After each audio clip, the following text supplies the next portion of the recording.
নিজে সুখে থাকলেই কি সুখে থাকা যায়? শাস্ত্রকাররা জড়জগতের ত্রিতাপ দুঃখের কথা বলেছেন।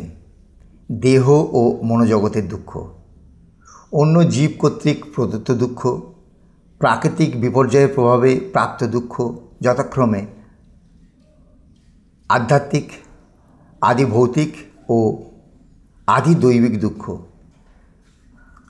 অনেকে ভাবেন আমি নিজে ভালো থাকলেই বুঝি ভালো থাকা যায়, নিজে সুখে থাকলেই বুঝি সুখে থাকা যায়। আপনি সুখে আছেন, আপনি নির্লোভ, আপনার কোনো আকাঙ্ক্ষা নেই, যা পেয়েছেন তাতেই আপনি খুশি। কিন্তু আপনার স্ত্রী তাতে খুশি নন, তিনি চান আরও আরও আরও। তা যে পথেই হোক, যেভাবেই হোক। আপনি বই পড়ে গান গেয়ে কাটিয়ে দিতে চান, আপনার স্ত্রী চান এই সময়টা আপনি সংসারে কাজ করুন, ছেলে মেয়েদের পড়ান, অথবা পার্ট টাইম কাজ করে পয়সা আনুন। আপনি অর্থ উপার্জন করে সবাইকে চাহিদা মতো দিয়ে সবাইকে খুশি করতে চান, কিন্তু আপনার ছেলে মেয়ে এখনই চান সমস্ত সম্পত্তির মালিক হয়ে বসতে। তাদের মধ্যে লোভের আগুন এই বয়স থেকে জ্বলে ধিকি ধিকি। সারা জীবন ধরে কাউকে নিঃশর্তভাবে ভালোবাসতে চেয়েছি, ভালোবাসা পেতে চেয়েছি, কিন্তু তা পাইনি।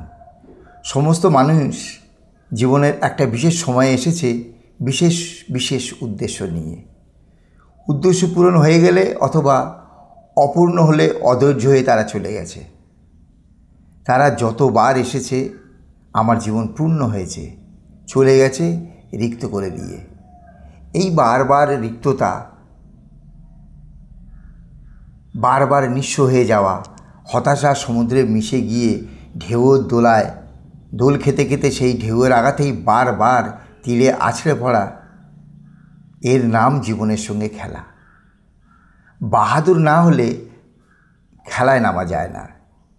এ খেলা খেলতে গেলে জীবন রসিক হতে হয়, জীবন সম্পর্কে নির্মোহ ও নিরুদ্বেগ হতে হয়, আর সত্যের প্রতি একনিষ্ঠ হতে হয়। ব্যাঘাত আসুক নব নব, আঘাত খেয়ে অচল রব, বক্ষে আমার দুঃখ তব, বাজবে জয় ডঙ্ক। দেব সকল শক্তি, লব অভয় তব শঙ্খ।